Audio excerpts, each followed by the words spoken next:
Goulia, Kembirila Nord, Tienko et Ménignan, ces localités de la région du Folo accueillent les équipes du guichet unique mobile, à l'initiative du projet Résilience pour la paix, R4P.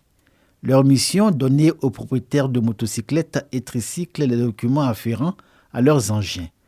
Plus de 700 dossiers de requérants ont été traités, dont 36 dédouanements, 128 immatriculations et 225 vignettes. 54 personnes se sont inscrites pour l'acquisition de permis de conduire et 176 assurances ont été vendues. Un bilan jugé satisfaisant par les responsables du guichet unique mobile à l'issue de cette opération, moyen d'améliorer la collaboration entre les usagers d'engins à 2 et 3 roues et les forces de l'ordre.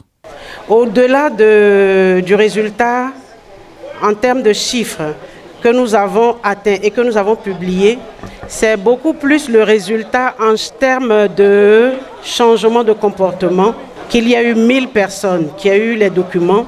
Si nous n'avons pas appris à vivre de façon civique, à faire en sorte qu'il y ait la résilience, disons, et la cohésion sociale entre nous, ces papiers ne pourront pas nous apporter ces valeurs. Le guichet unique mobile qui bénéficie du financement de l'USAID est mis en œuvre par le projet Résilience pour la paix en collaboration avec le ministère des Transports, la Direction générale des douanes et de l'Office national de l'état civil et de l'identification ONUCI. Les requérants qui remplissent les conditions bénéficient de facilités pour se faire établir sur place leur carte nationale d'identité. Le lycée de Diego Nefla remporte le English Day, donne le goût de l'apprentissage de la langue anglaise aux élèves, mais aussi les sensibiliser aux différents mots qui minent l'école ivoirienne. La consommation de la drogue en milieu scolaire. Voilà les enjeux de la 3e édition de English Day, le jour de l'anglais, une compétition inter-école au cours de laquelle les élèves ne s'expriment que dans la langue anglaise dans 5 disciplines différentes, que sont le discours, la danse, le théâtre, le génie en herbe et la chorale. English Day est un concept initié par l'Union des professeurs d'anglais de Gagnoa, étendu plus aujourd'hui aux 150 professeurs d'anglais que compte la région du Gor. Son actuel président, Diomande Adama, professeur d'anglais au lycée moderne de Gagnoa, s'est réjoui de la mobilisation autour du projet, ainsi que de la réaction positive des parents d'élèves. Nous constatons que la compétition gagne en engouement. Il y a de plus en plus d'engouement. À la première édition, nous n'étions que 3-4 écoles en compétition. À la deuxième édition, il y avait 7 écoles en compétition. Et cette année, nous étions obligés de faire les phases éliminatoires. En partant sur la base des 12 écoles, nous avons éliminé 6 et nous avons retourné 6 pour la finale. Ça veut dire que le English Day est en train de prendre l'ampleur. Isiaka Kamate a salué l'esprit de créativité, mais il fallait un vainqueur et ce vainqueur pour l'édition 2023 a été le lycée moderne de Diego Nefla qui dévance de 17 points le lycée moderne de Gagnoa, vainqueur de l'édition 2022.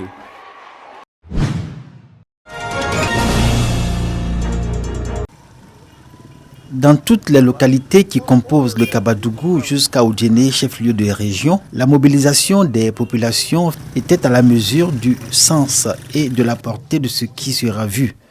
L'installation du Djamanatigi de Kabadougou, une cérémonie qui achève de convaincre de la vitalité et de la force de la tradition dans cette partie du district du Denguélé.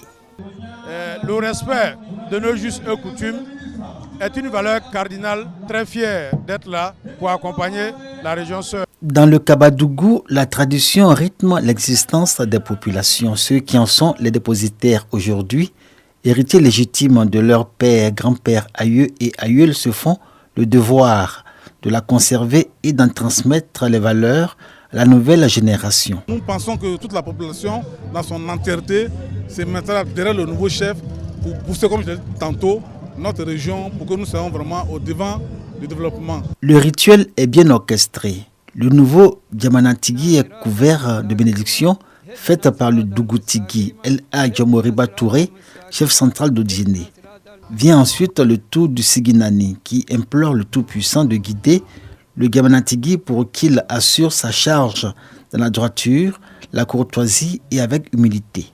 Le Siginani se compose de 4 familles bien établies dans le Kabadougou qui ont vécu avec intelligence avec la grande famille du patriarche Vakaba Touré, fondateur du royaume du Kabadougou, toujours consulté pour les affaires d'importance touchant à la vie de la communauté. C'est une collaboration entre Siginani et Vakaba qui est sacrée. C'est avec la caution du Siginani que le Giamanatigi peut être installé. Instant d'émotion. Il est accompagné au son du cor, venu spécialement de la région voisine du Bafing. Le cor, instrument de musique mystique et mythique, justifie sa présence à la cérémonie d'installation du chef du canton du Kabadougou par le voisinage des 2 régions. Vêtu de son daliba, le pagnan ou deneka et accompagné du tambour de soutien appelé le tamblet, le Giamanatigi est ensuite conduit jusqu'à son trône sous les clameurs. Mais surprise, sorti de la foule, des personnes lui refusent l'accès. Commence alors une longue négociation. On apprendra que ce sont les petits-fils du patriarche Vakaba Touré, premier de la lignée des Giamanatigi. On a eu 3 bœufs. Et tous les petits enfants, filles comme hommes, tout le monde est content. Le roi peut régner maintenant. Nos aïeuls ont accompagné Vakaba Touré de ses bénédictions après l'avoir instruit et lui donné tous les conseils d'usage pour la création de son royaume. Et il a toujours fait tout pour respecter le caractère spirituel de Samatigla. L'opposition levée après avoir satisfait aux exigences des petits-fils de Vakaba Touré, les rituels de l'intronisation peuvent suivre son cours. Touré Bakari, de son nom, à l'état civil, est installé avec le titre de Giamanatigi du Kabadougou, l'équivalent dans cette région du chef de canton. Ses attributs, la canne, symbole de sa droiture, et le Saint-Coran par lequel il doit assurer l'illustration et la consolidation de l'islam dans le Kabadougou. Le Kabadougou a sa grande place à la Chambre des rois pour contribuer à la paix, pour contribuer aux grandes décisions du pays. Avec le Giamanatigi, c'est la restauration de l'ordre social dans cette région et le défi de la cohésion entre ses cadres au nom de son émergence.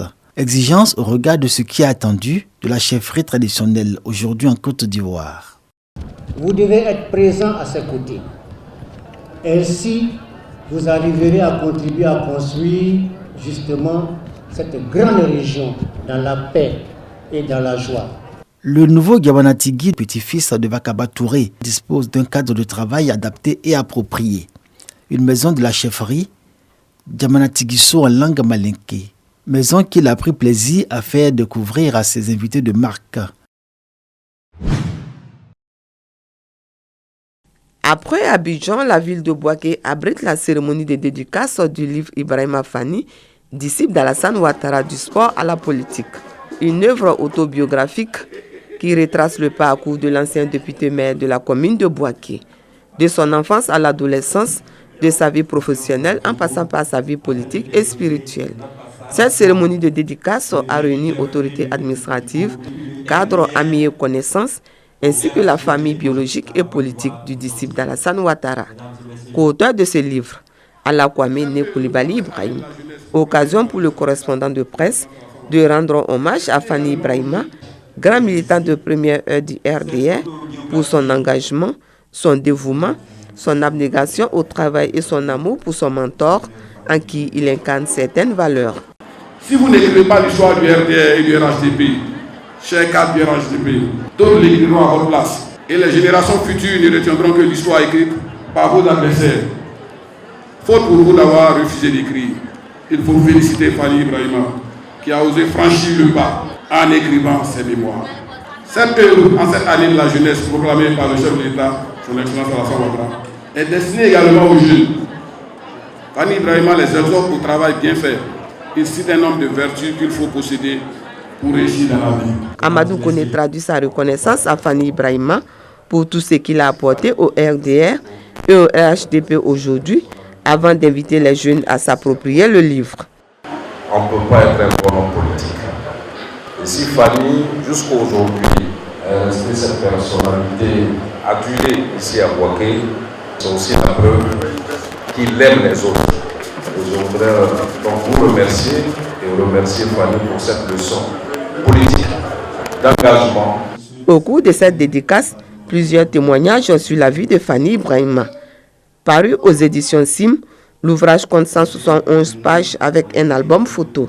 En guise de soutien et d'encouragement, Amadou Kone a offert 100 livres aux populations, Assaoure Kona Jacques 20 et Djibo Youssouf Nicolas 50.